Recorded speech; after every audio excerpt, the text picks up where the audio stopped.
So, good evening. I'd like to welcome you here tonight, those of you tuning in online to take part in the Monday night meditation session.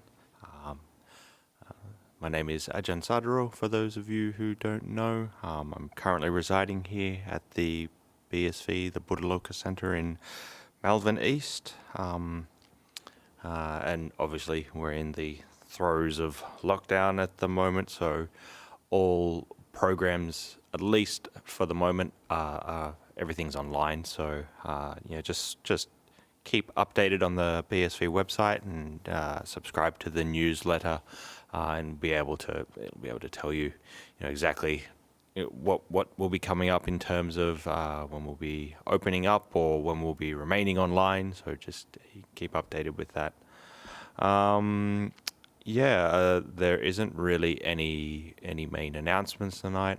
Again, there'll be the Sunday morning teaching next week. I believe Bhante Sunyo is doing it. Don't quote me on that. I'm just going off the top of my head.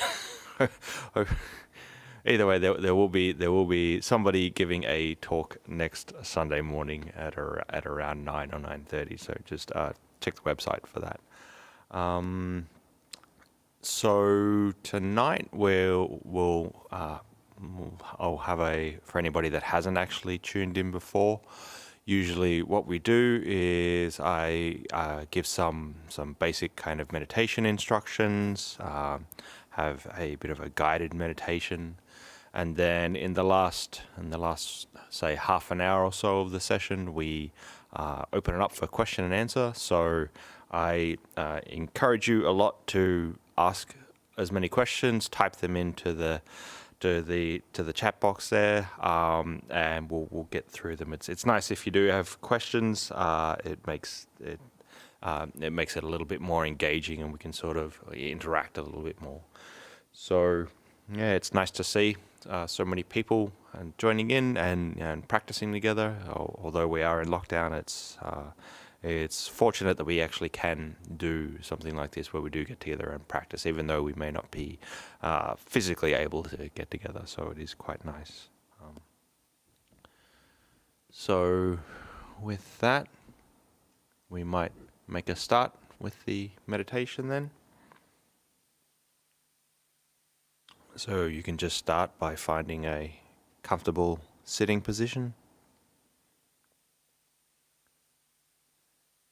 The main thing that you want to focus on is just keeping your back straight and your shoulders relaxed and your neck and head pulled up.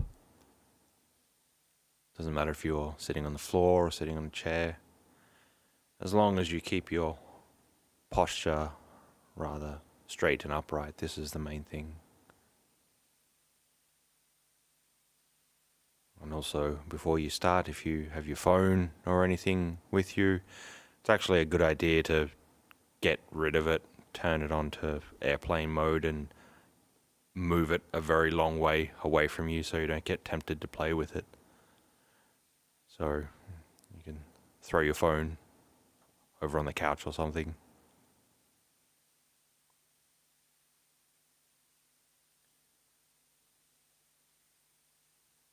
The reason we do this is because this time that we have to practice meditation, it's very precious to us. We spend the majority of our day subsumed by distractions. And so this is a period that we set aside just for ourselves to work on understanding the mind and not allowing it to be pulled around by the different kinds of inputs that are coming in from the world.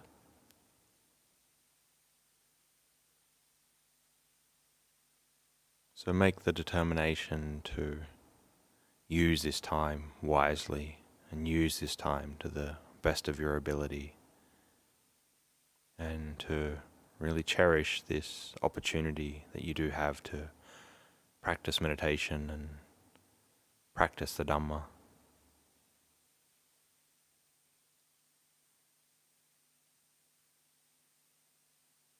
can make the intention just to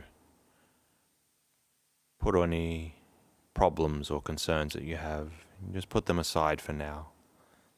There's no need to worry about what will happen in the future or any kind of issue that you might have. It will still be there later tonight, and will still be there tomorrow. So just for now, because this opportunity is precious, just put that down for now and make the determination to try to remain in the present as much as possible.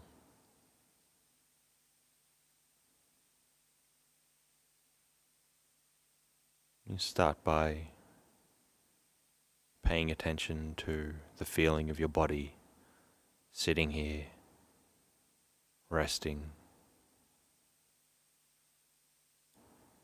You can feel the overall weight of it. You can feel how it's balanced in space.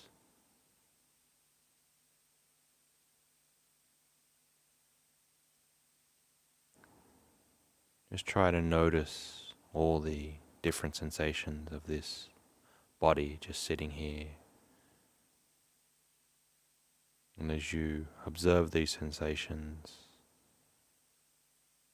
try to make this anchor you in the present, that this is exactly what you're doing right now. Simply sitting here, observing sensations come and go.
bring your mind in line with your usual object or method of meditation,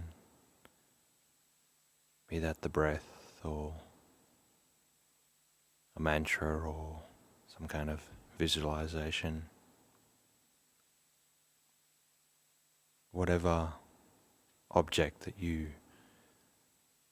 have found success with in the past and you feel comfortable with.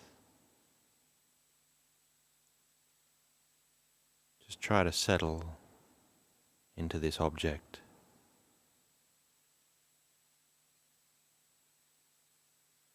But instead of trying to hold tight and focus down or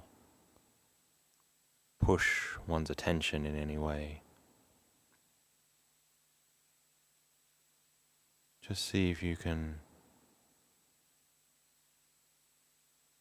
hold it gently.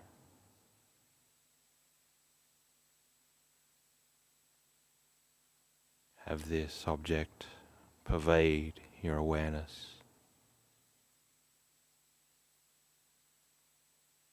as an object that's already there. It doesn't need to be paid special attention to.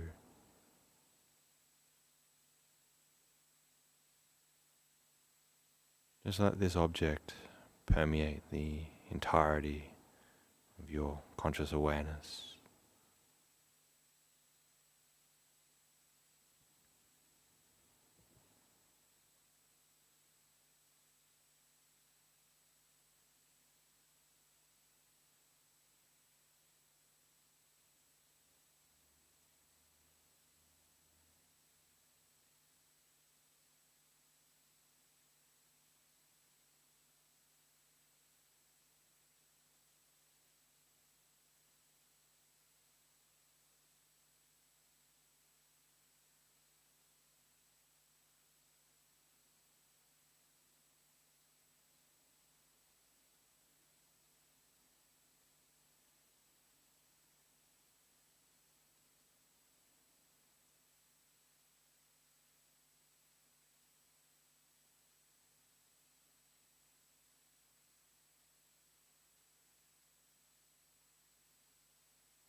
Again, there's no need to struggle with or force your attention onto your object.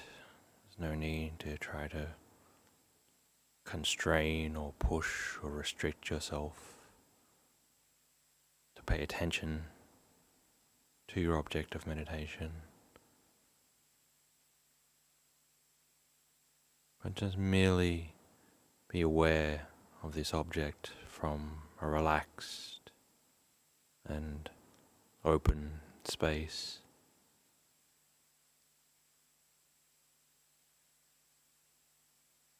Just like if you were holding a small bird in your hands.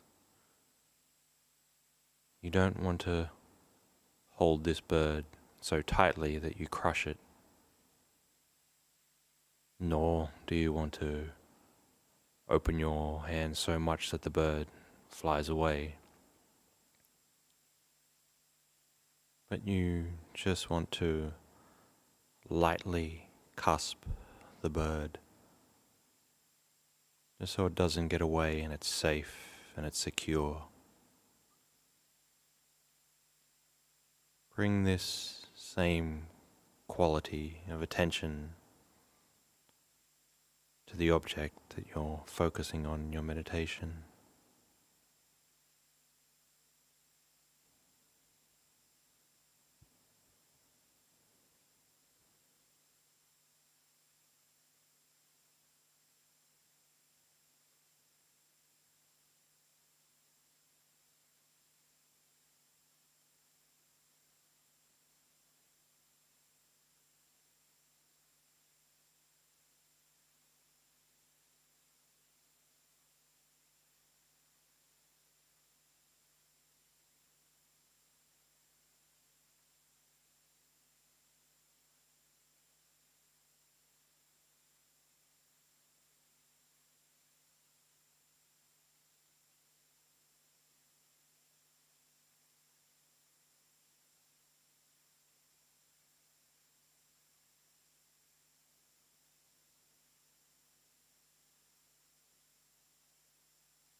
just try to balance and attune your awareness on your object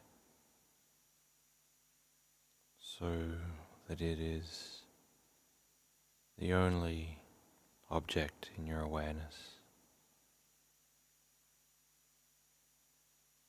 that it permeates and seeps through every aspect and of your conscious awareness. Anything in this field that you can be aware of. Attune yourself so that your object is the one and only thing.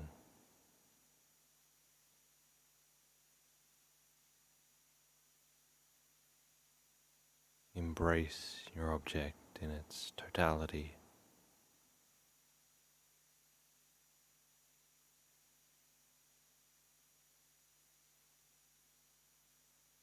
Let it be the single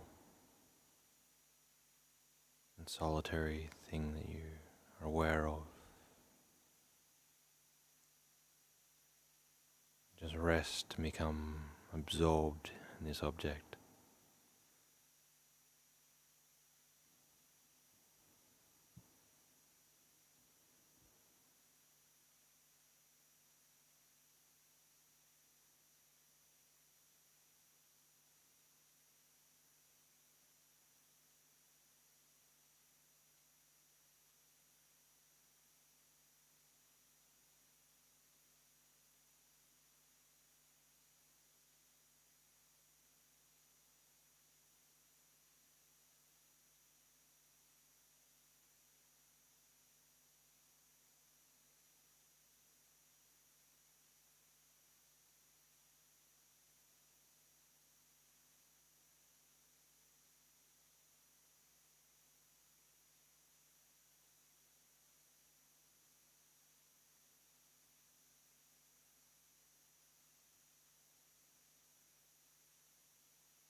may find that sustaining your awareness on this object eventually leads to your mind becoming very still, and maybe the object even drops away naturally or by itself.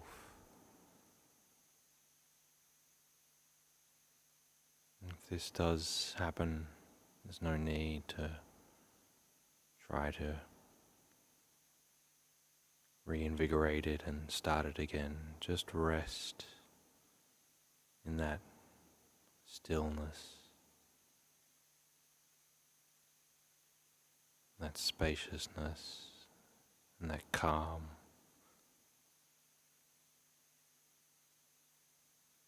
And rest your attention in that place where your object was.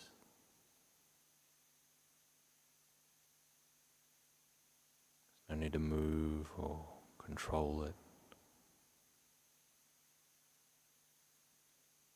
Just be with it as it is.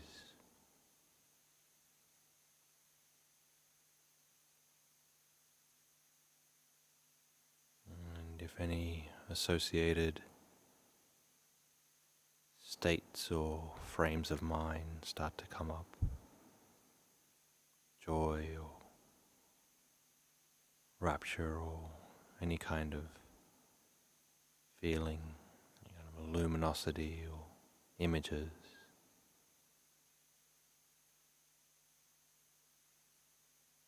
merely just stay at this point of awareness.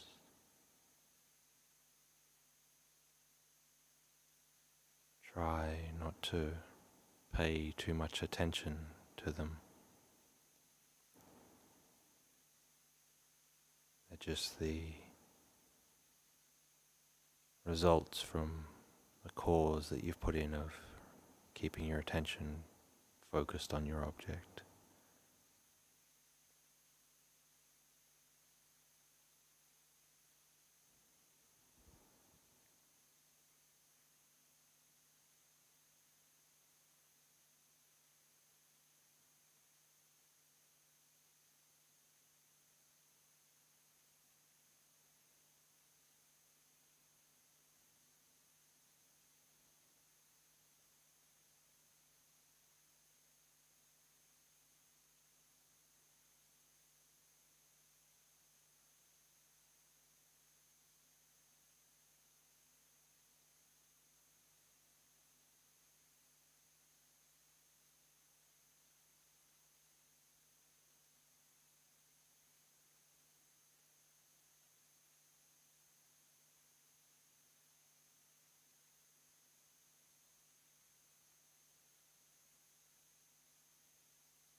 final few minutes of the meditation,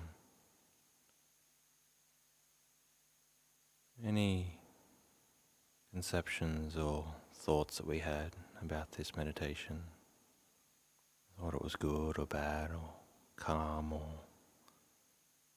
restless. Just drop all those conceptions.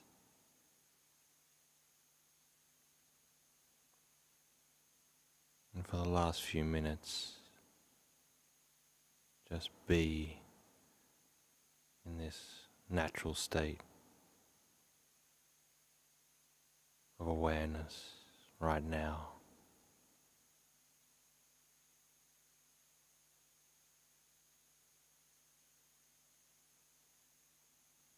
This is all there is. There's no need to change it. It can't be any other way.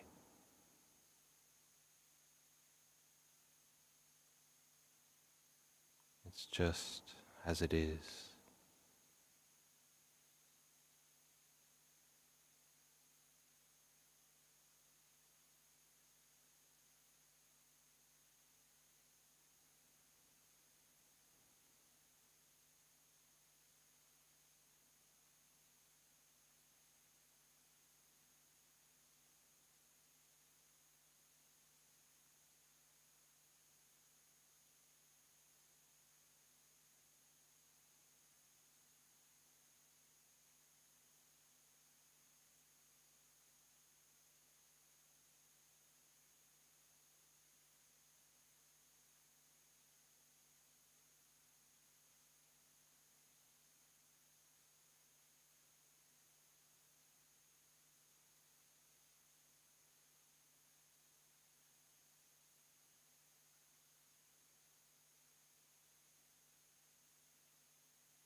When you're ready, you can adjust your posture and open your eyes.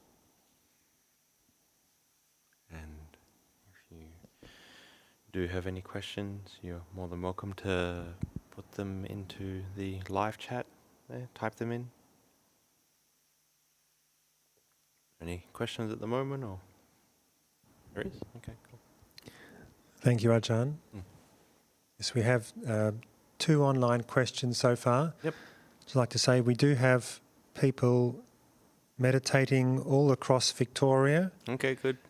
Sydney, Nice. Sri Lanka and America. Oh, wow. Okay, well, thank you to the people that are meditating in different time zones. It must be very late or very early for you, I'm not sure. And someone also expresses their thanks for yesterday's Dhamma talk about Vasa. Okay, good, very good. Hopefully it was informative.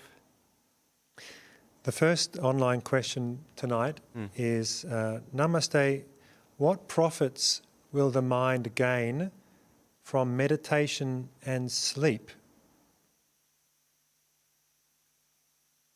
I guess they're different, so they would gain different kinds of profits or different kinds of benefits from both meditation and sleep.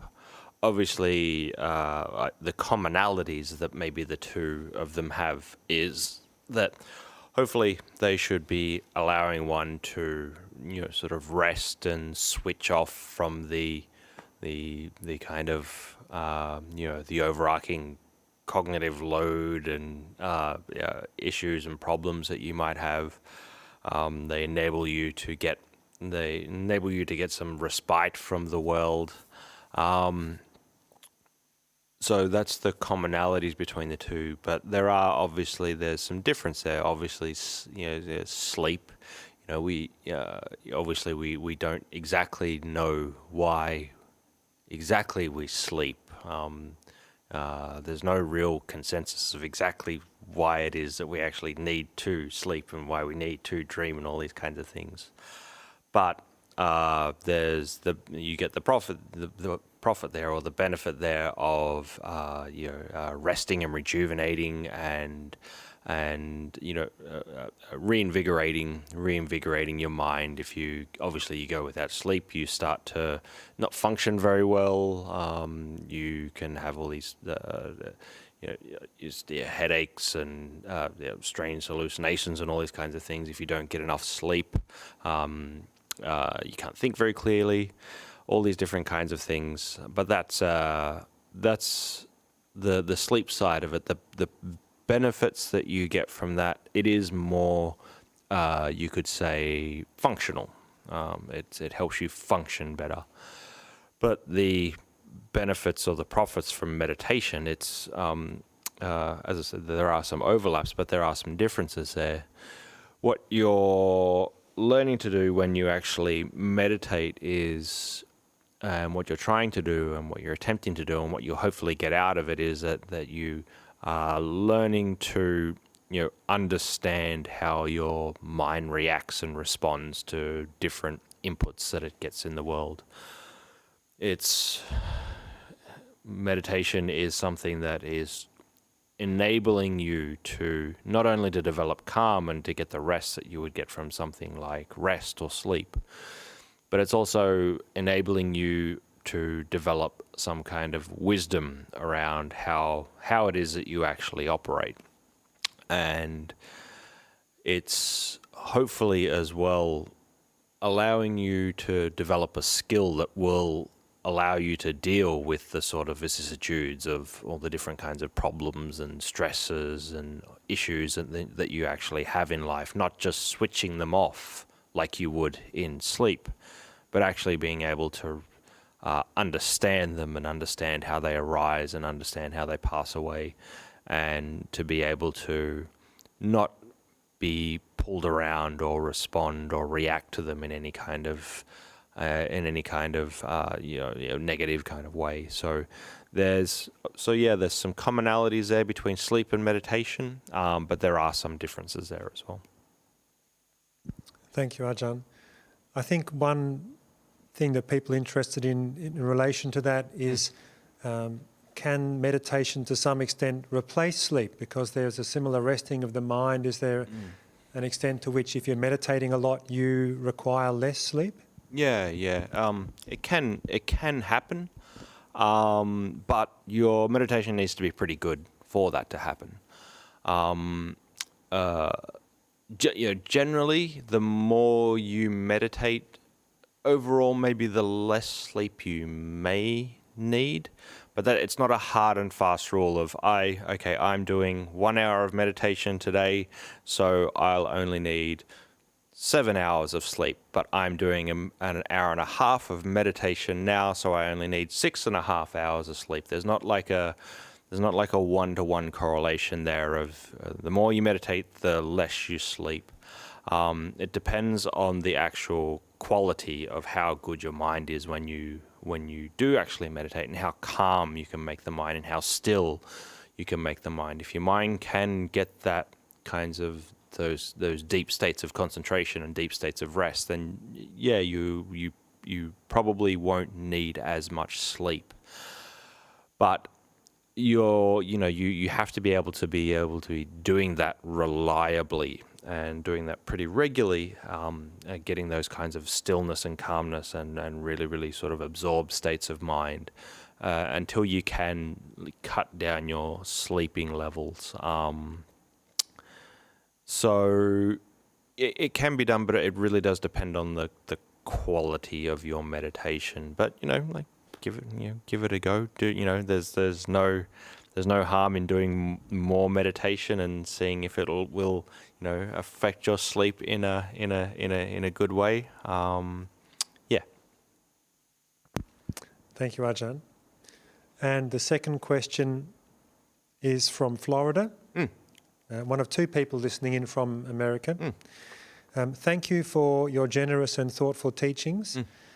Buddha's words on loving kindness, unburdened with duties and frugal in their ways, is actually a mistype there, not yes. frugal, but Yep. It's unburdened by duties and frugal in their ways. Is this right view? Yeah, it wouldn't technically be right view as understood in terms of like the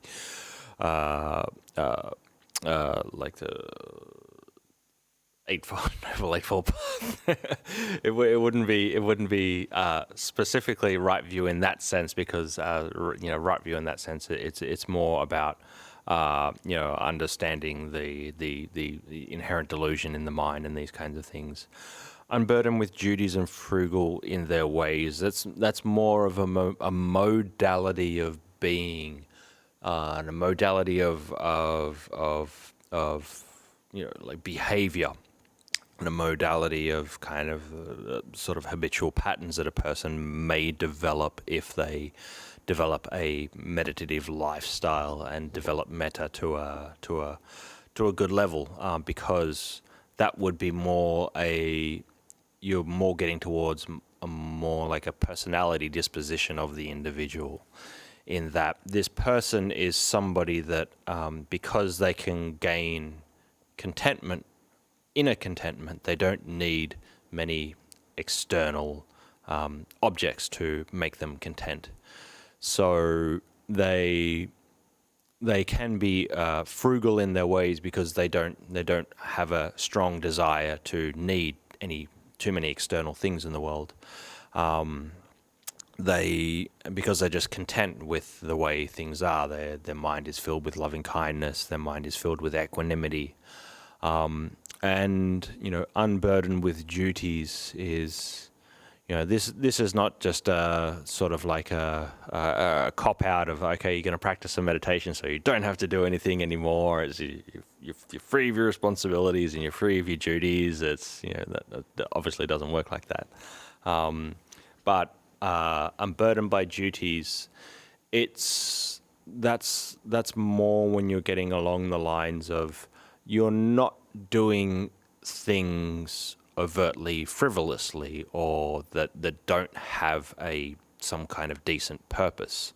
You're not just doing an activity just for the sake of doing something, or you're not getting involved in some kind of activity or project just for the sake of doing it. The things that you would be doing are very, practical and applicable, and they're not, sort of exorbitant vanity projects or anything like that. It's you have a practical and very practical outlook on life, and you sort of arrange your life around, so you don't have to do too many of these like external problematic things. So you just keep your life very, very simple in the kinds of duties and the responsibilities that you do have.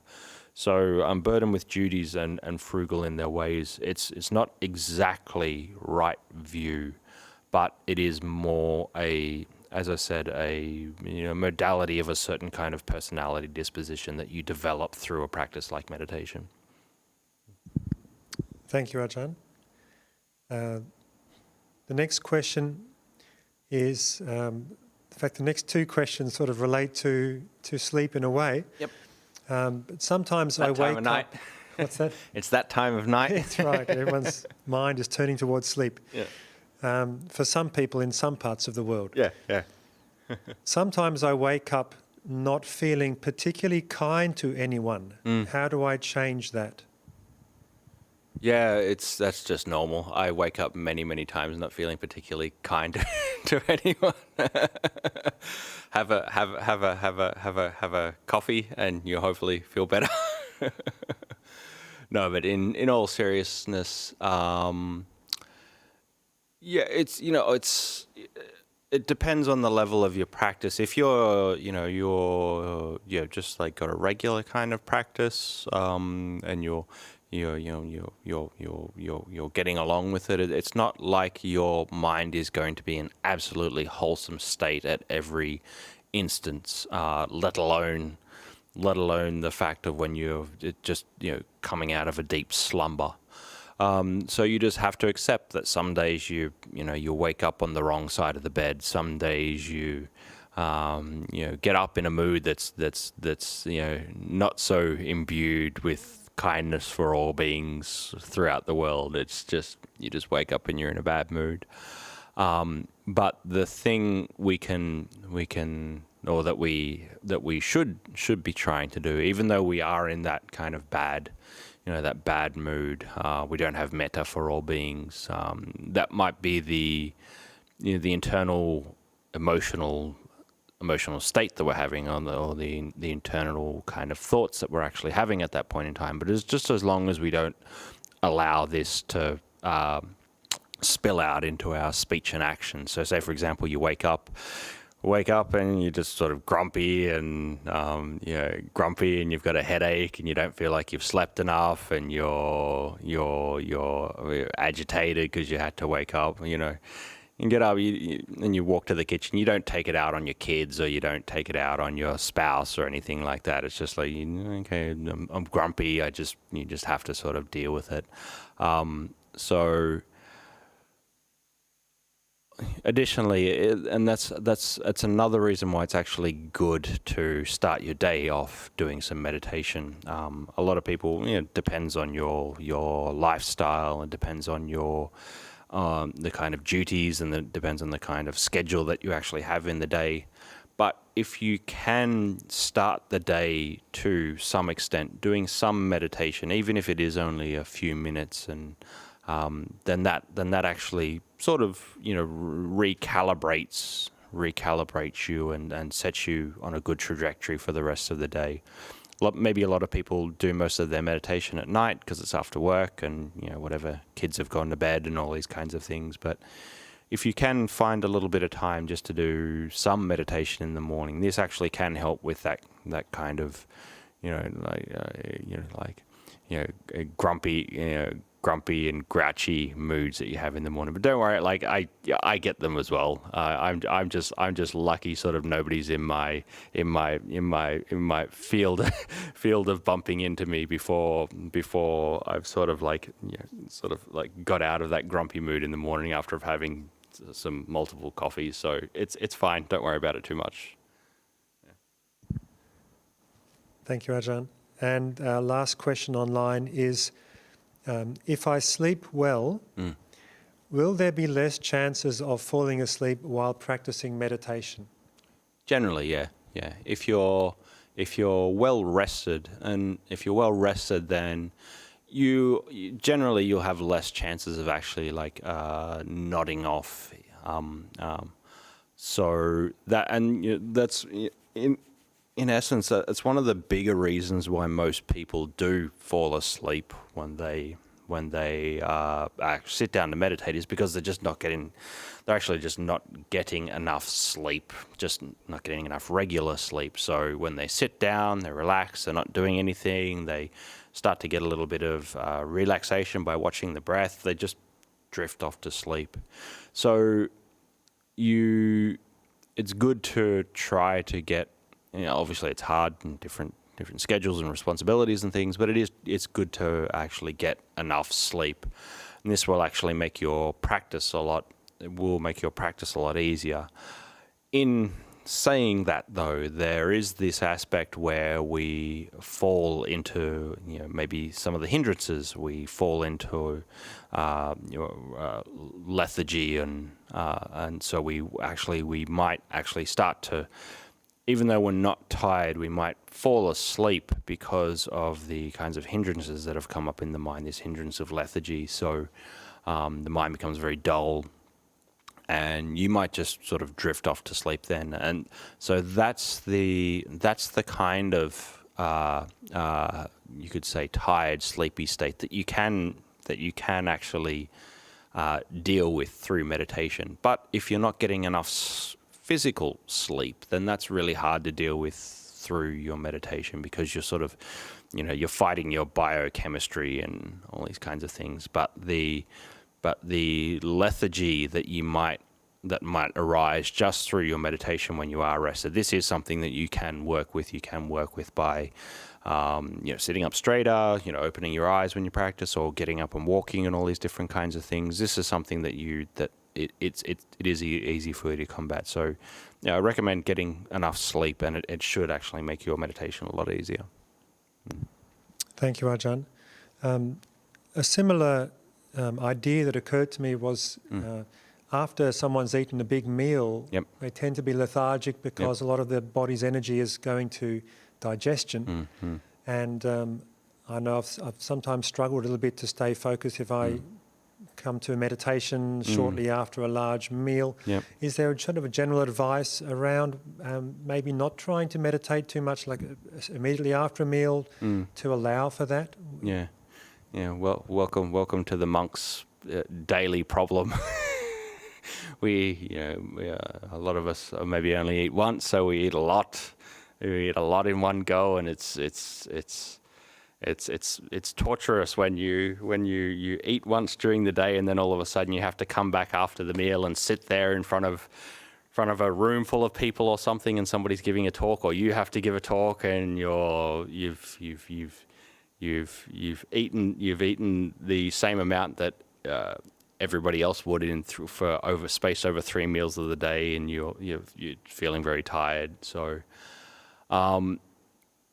so that's, it is better to, like, obviously not have a big meal and meditate straight after that. That's why we have something, say for example, like the 8 precepts. That's one of the reasons that you have the 8 precepts, is so your body does feel you're only eating maybe between dawn and midday. So that's dawn and midday is not usually the time most people sleep. So most people obviously sleep later at night. So if you're not eating between midday and dawn the next day, you do feel lighter. You do feel you don't feel as weighed down. You don't feel as lethargic from eating those big meals. So it's good to. It is good to do practices like that can actually aid and assist. But the bottom line is, as well, as it depends on your schedule. If you have a busy schedule and the only time that you can meditate is like after dinner, look, you just you do what you got to do. You deal with what you got to deal with. but yeah, it's. I guess the other, and another aspect to that as well is one thing we're sort of taught to do as monks, because we're usually just eating one bigger meal in the day, and after you finish the meal, it doesn't matter what time it is really, whether it's 8 o'clock in the morning or whether it's 11:30 or 12 o'clock. It's like the thing you want to do after it is have a nap. So we're taught as monks to, once we've had the meal and we've cleaned up and packed up and done what we needed to do after it, instead of just going straight to sleep, we're encouraged to actually walk meditation for most of the morning after we have the meal, or whatever, straight after lunch when we have the meal. We're encouraged to do a lot of walking meditation, just to it sort of helps you a little bit more with your digestion, and in a way it sort of stops that, or it helps with that lethargy that you get from those bigger meals. So yeah, walking can be very good after it, if you have the time and if you have the space. If you're eating dinner with everybody at night and it's whatever, maybe it's not really convenient to go for a walk after that, but if you can, it is good to walk after a big meal, and it does help you with the lethargy around your meditation. Thank you very much, Ajahn. That was the last question. Very good. Good timing. So with that, we might call it a night. I'd like to thank everybody that tuned in and practiced together with us. It's very nice, as there's just Langdon and myself here tonight. Usually there's a room full of people meditating, so it is nice to know that there are people out there doing this with us at the same time. And I wish you all the best in your practice, and I hope that you can take some of these lessons, take some of these guided meditations, and develop more calm and insight in the mind. So with that, we'll leave it at that. And all the best.